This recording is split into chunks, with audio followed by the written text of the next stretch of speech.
नमस्कार, Hindustan digital smart में आपका स्वागत है। मेरठ से मैं हूं आपके साथ प्रवीण दीक्षित। खबरों के इस स्मार्ट बुलेटिन में आइए सबसे पहले एक नज़र डाल लेते हैं आज की हेडलाइंस पर।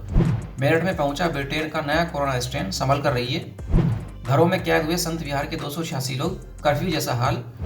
पुलवामा के शहीद अनिल पंचतत्व में विलीन, उमड़ा जन सैलाब। झुग्गी में लगी आग, जिंदा जल गया बुजुर्ग, दर्दनाक मौत। कड़ाके की सर्दी से जकड़ा मेरठ, 4 जनवरी को बारिश के आसार। अब खबरें विस्तार से। ब्रिटेन में हड़कंप मचाने वाला कोरोना वायरस का नया स्ट्रेन मेरठ पहुंच गया है। 2 साल की बच्ची में इस स्ट्रेन की पुष्टि हुई है। टीपी नगर क्षेत्र में हाई अलर्ट घोषित कर दिया गया है। बच्ची के अभिभावकों में स्ट्रेन की पुष्टि नहीं हुई है। नए कोरोना वायरस का यूपी का यह पहला मामला है। टीपी नगर क्षेत्र के संत विहार कॉलोनी में ब्रिटेन का यह परिवार लंदन से मेरठ आया था। 25 दिसंबर को परिवार के 3 सदस्यों में कोरोना की रिपोर्ट पॉजिटिव आई थी। इन तीनों का सैंपल स्ट्रेन की जांच के लिए दिल्ली भेजा गया था। 2 दिन से रिपोर्ट का इंतजार हो रहा था। मौजूदा स्थिति को देखते हुए शहर में अलर्ट कर दिया गया है। संत विहार कॉलोनी में 100 से अधिक लोगों की जांच कराई गई है। नए स्ट्रेन की पुष्टि के बाद लखनऊ से दिल्ली तक स्वास्थ्य महकमा अलर्ट मोड में चला गया है।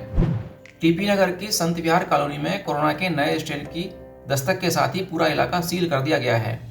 कॉलोनी को दोनों ओर से बंद करते हुए पुलिस फोर्स तैनात कर दी गई है। क्षेत्र में स्वास्थ्य विभाग, प्रशासन और WHO की टीम पहुंच रही है। पुलिस को व्यवस्था बनाए रखने के कड़े निर्देश दिए गए हैं। पूरे क्षेत्र की निगरानी बढ़ा दी गई है। कॉलोनी के आसपास के जो भी लोग संपर्क में आए हैं उनसे सामने आते हुए टेस्ट कराने की अपील की जा रही है। मानसरोवर गार्डन में भी पुलिस ने सख्ती बढ़ा दी है।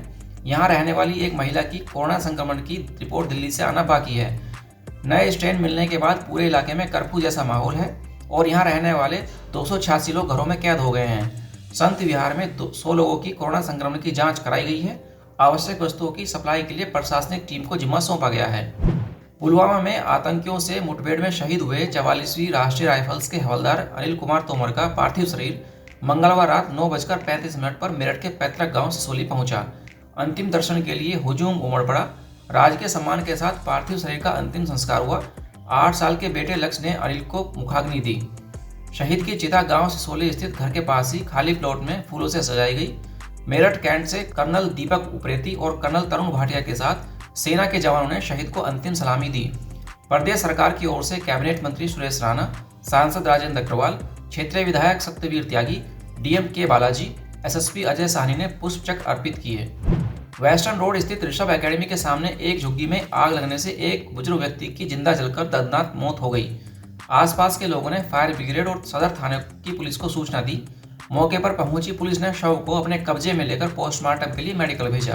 पुलिस का कहना है कि अंगीठी में अलाव जलाते हुए झुग्गी में आग लग गई। इससे महेंद्र नाम के बुजुर्ग व्यक्ति की जिंदा जलने से मौत हो गई। यह हादसा मंगलवार देर रात 12 बजे के आसपास का है। ब्रह्मपुरी निवासी महेंद्र यहाँ पिछले 12 सालों से रहता था। आसपास के लोगों ने बताया कि वह झुग्गी में अंगीठी में अलाव जलाकर सो रहा था। इसी दौरान झुग्गी में आग लग गई और वह झुग्गी से बाहर नहीं निकल सका। पहाड़ों पर पश्चिमी विक्षोभ के आगे निकलने के बाद मैदानों में शीतलहर ने एक बार फिर से सर्दी बढ़ा दी है। बुधवार को सुबह की शुरुआत घने कोहरे से हुई। दिन भर कोहरा छाया रहा। दोपहर 2 बजे हल्की धूप निकली, लेकिन सर्द हवाओं के आगे सूरज बेबस नजर आया। शाम होते होते फिर से कोहरे की चादर तननी शुरू हो गई। मेरठ में 48 घंटे तक घने कोहरे और कड़ाके की सर्दी के आसार हैं।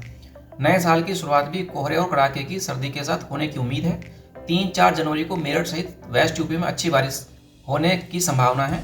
इस दौरान कुछ हिस्सों में ओलावृष्टि भी हो सकती है। तो ये थे आज के प्रमुख समाचार। अपने शहर की खबरों को देखने और सुनने के लिए हिंदुस्तान स्मार्ट का YouTube चैनल सब्सक्राइब करें और नोटिफिकेशन पाने के लिए घंटी के सिंबल पर भी क्लिक कर दें। अगले बुलेटिन में फिर होगी मुलाकात। तब तक के लिए मुझे दीजिए इजाजत। नमस्कार।